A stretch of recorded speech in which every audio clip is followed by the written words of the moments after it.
Time now for business. We say hello to Kate Moody. Hi, Francois. Next month, the UK's job furlough scheme that happened at the outset of COVID runs out. The government's working on a plan. It's announced some of a plan anyway, because it's been facing a lot of criticism about its firm refusal to extend that furlough support.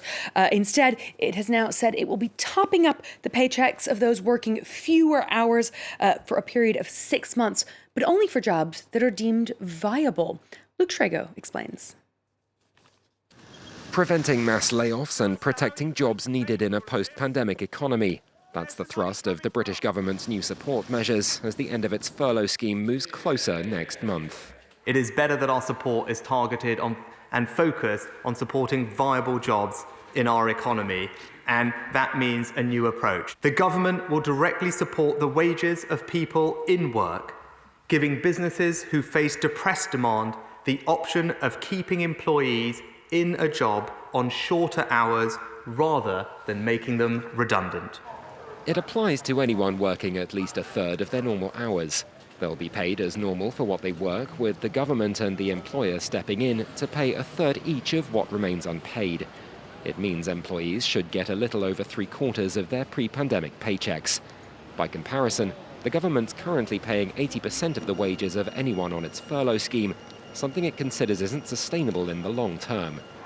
The government's looking to give businesses extra relief too, in allowing firms flexibility in paying back money borrowed during the pandemic. They'll now get 10 years to pay back loans rather than 6, something that'll affect 1.3 million small businesses who've borrowed a total of 41.5 billion euros so far. The hospitality and retail sectors get a look in too, with an existing 15% cut to VAT now prolonged to March next year.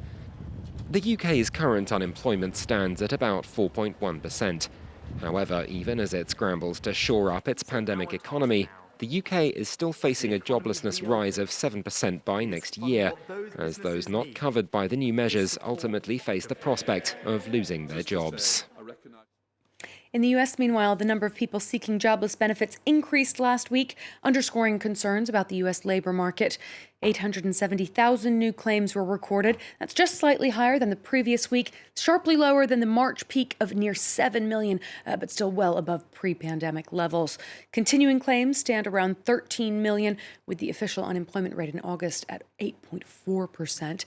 While many people have been hired back since the beginning of the shutdown in March, significant layoffs are still being announced, including in the aviation, financial services, and technology sectors.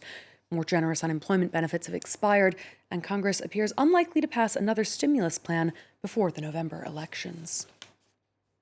Let's check in on the day's trading action now. Wall Street is trending higher after Wednesday's tech-driven sell-off. The Nasdaq doing well. They're up nearly 1% as the likes of Facebook, Apple, and Google all rise.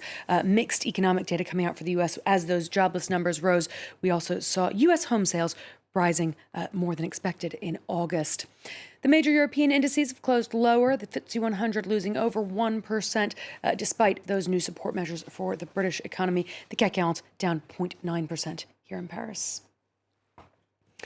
The U.S. state of California aims to ban the sale of all new gasoline-powered cars and lorries in 15 years' time. The announcement is the most significant yet by a U.S. state in aiming to phase out fossil-fueled cars to combat climate change. Kemi Nedlik has more. Filling up the tank will become a distant memory for an increasing number of Californians, as the local governor banned all petrol-powered vehicles by 2035.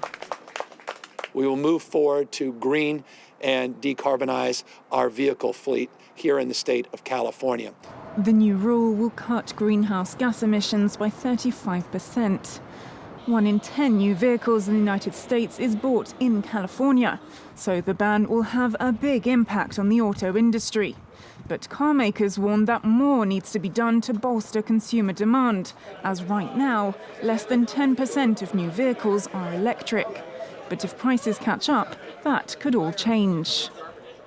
4 and 5 years from now, depending on who you ask, EVs are going to hit price parity with gas cars, and then they're going to get cheaper. So long before 2035, you'll see electric vehicles that will outcompete gas cars on price. Californians who are increasingly concerned about global warming welcomed the change. It's fortunate that we live in a state that's forward-looking on this kind of policy.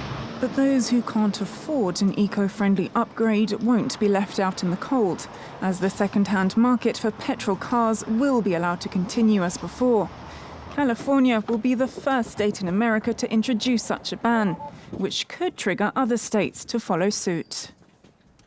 There you go. Electric is the future, Francois. In 4 or 5 years, says that one guy. Some analysts think so. People in the industry think that might be a bit optimistic, but we're certainly seeing more and more regulations trying to push it forward. All right, many thanks for that, Kate Moody. We'll have more business news for you later.